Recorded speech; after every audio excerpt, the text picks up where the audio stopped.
So we have been in Africa as a family of, well, back then we were a family of five, right? And so I left America when I was 24. My husband was 26, and we had three children then. Since then, we've had another child, and we've been in Africa since August of 2020. So as you can tell by the title, today we're going to discuss why we moved to Africa for a better life, what kind of support we're able to get here in Africa, and then I want to share some crazy, crazy, crazy statistics with you because this world is not as it seems. And if you just look under the surface and start to see things for the reality and start to look at statistics and data and understand what's actually happening around us, it's actually quite scary if you're outside of the continent, no matter if you're white or black, whatever color, whatever nation you are. If you're outside of Africa, if you're outside of India, it's actually really, really crazy and scary. But we're going to get into that in the second half of the video.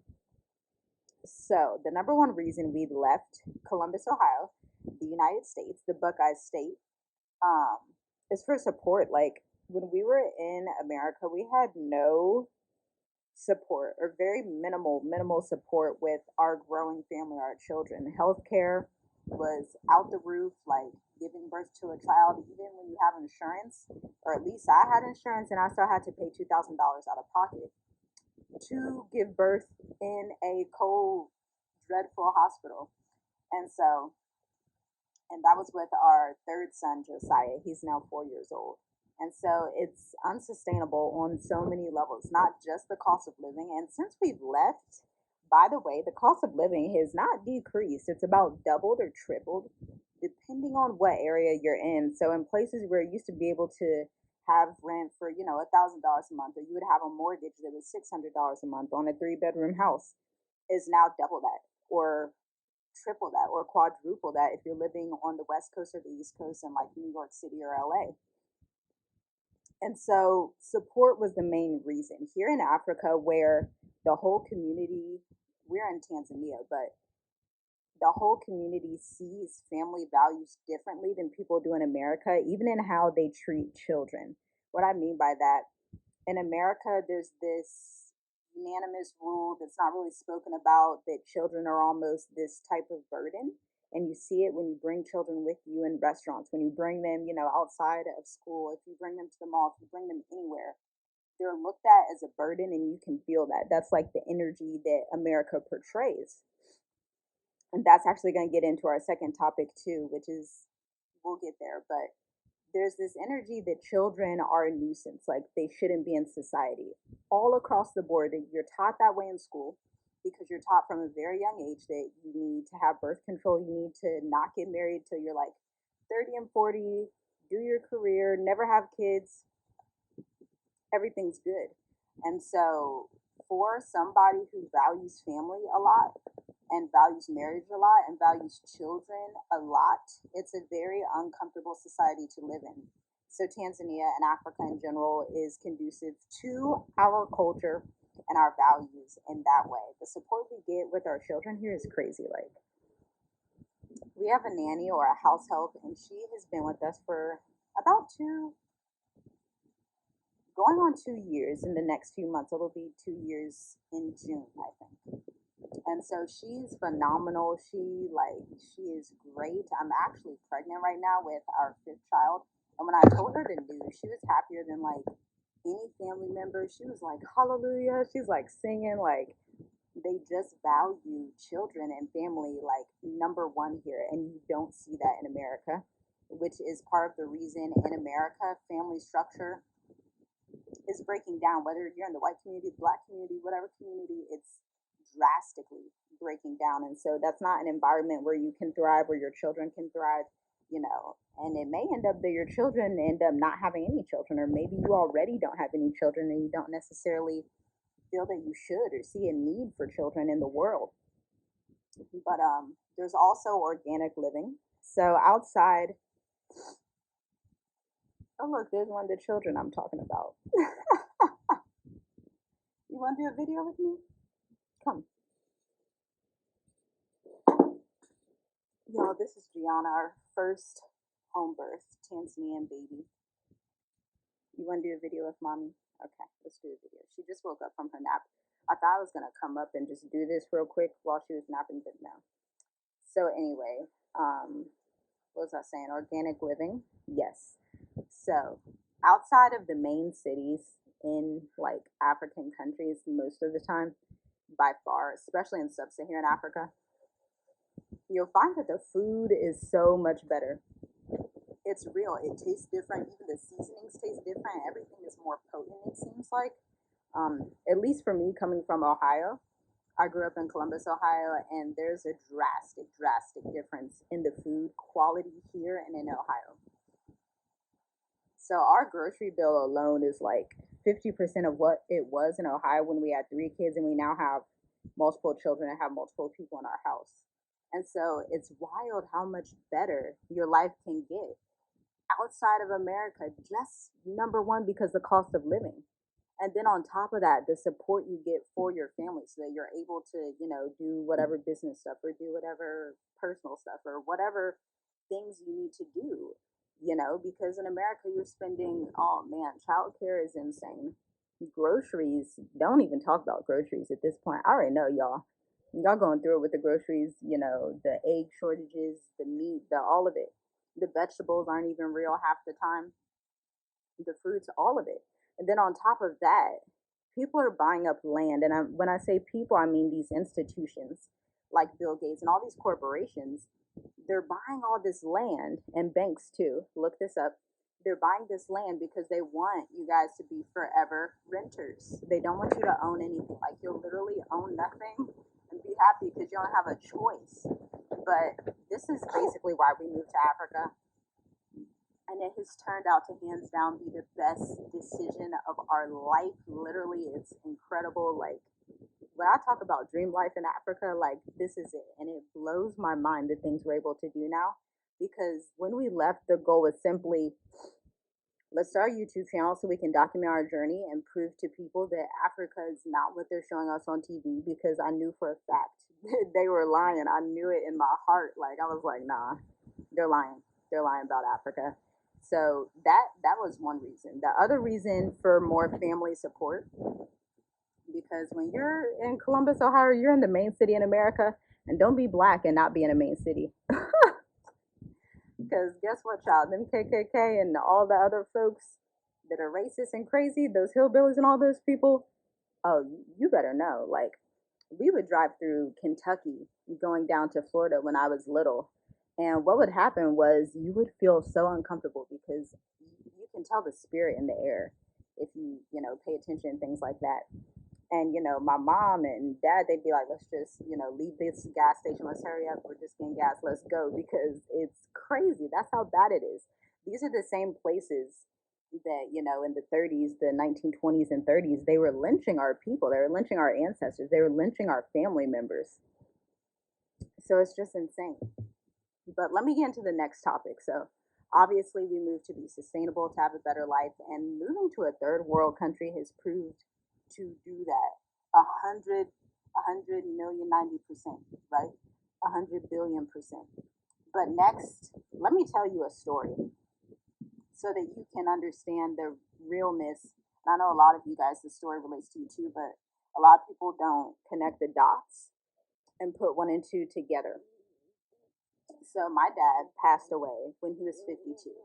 He worked in corporate America for 28 years at AT&T. And so, he was the type of man that he was like, I'm going to work this good job. I'm going to get a pension. I'm going to take care of my family. My children are going to be in the best schools and everything's going to be good. Are you saying hi, G? All good. Say hi. And so, that was his plan. And what happens when you work in these corporate institutions, you can do everything the right way, right? You can go and get the college degree, get your 60,000 plus dollars worth of debt, get all this stuff. And you're still going to encounter workplace racism, more than the workplace racism that he would tell me and my brother about. It's literal theft, because by the time he was 52, they forced him to retire because they called him in to the office and they said, guess what, you're retiring today. And this is how they do. Like they'll shout crazy. and they force him to retire. And so while they're forcing him to retire, they're taking 50 to 60% of what his retirement was worth because they said they didn't have the same funds that they promised 28 years prior when he started the job. And so he literally lost basically all his retirement, and they gave him like $500 to $600 per month in retirement, and that's it. That's what they did. So that's the life you can expect in America, even when you do things the quote unquote right way, and when you win in their system. There's no winning in that system. They will kill you slowly from the inside out. Because my dad, he had high blood pressure, and it was related to his job and his work because he worked out of town 40 hours a week, sometimes more. And so he devoted a lot of time and energy to his job, dealing with racist people, dealing with just insanity. If anybody's in corporate America, you know how that is. And so ultimately, high blood pressure destroyed him, and that stress related to the job because at 52 years old, he actually had a hemorrhagic stroke. And that's when the blood vessels in your brain explode and you bleed out. And he went into a coma. He ended up waking up from the coma, but not long after he woke up from the coma, he actually passed away due to heart failure. And so America's literally killing us, y'all. And it's not just America, the UK is killing us. Um, Denmark is killing us. Everywhere is killing us, which leads into my next topic. It's killing us by design, and it's not just Black people. What we see now is a population decline. I know everybody talks about, oh, overpopulation and climate and this and that, but that's not what's happening. Take a look at these statistics right here, because that proves in places like Japan, England, Denmark, Britain, everywhere, even in Asia, South Korea, North Korea, all of these places, China, the population is decreasing rapidly, and it's a problem that they can't immediately fix because they've programmed these people in Western society and in the industrialized countries for so long to think the world is overpopulated and think, I need to wait till I'm 30 and 40 to have children. And then next thing you know, nobody's having children. And I actually watched this documentary, I'll link it below. And the documentary was saying that it's weird that the depopulation is actually due to people having 0 children instead of having 1 children, because the data shows if somebody has 1 child, they're more likely to have 2, 3, 4, and so on. But most people aren't even having 1 child. They're having no children. And that's why it's declining so rapidly in these countries and continents. The only continent that this is not happening in is Africa. The only country outside of Africa that this is not happening in, and Africa is a continent, but the only country that this is not happening in outside of the continent of Africa is India. And so with industrialization, a lot of people are like, oh, we need to build up Africa and do all these things. No, that's not the answer. Just look at the past 200 years, what industrialization has did to humans, and you'll see it's actually eliminated the population quicker than anything, quicker than a pandemic, quicker than anything.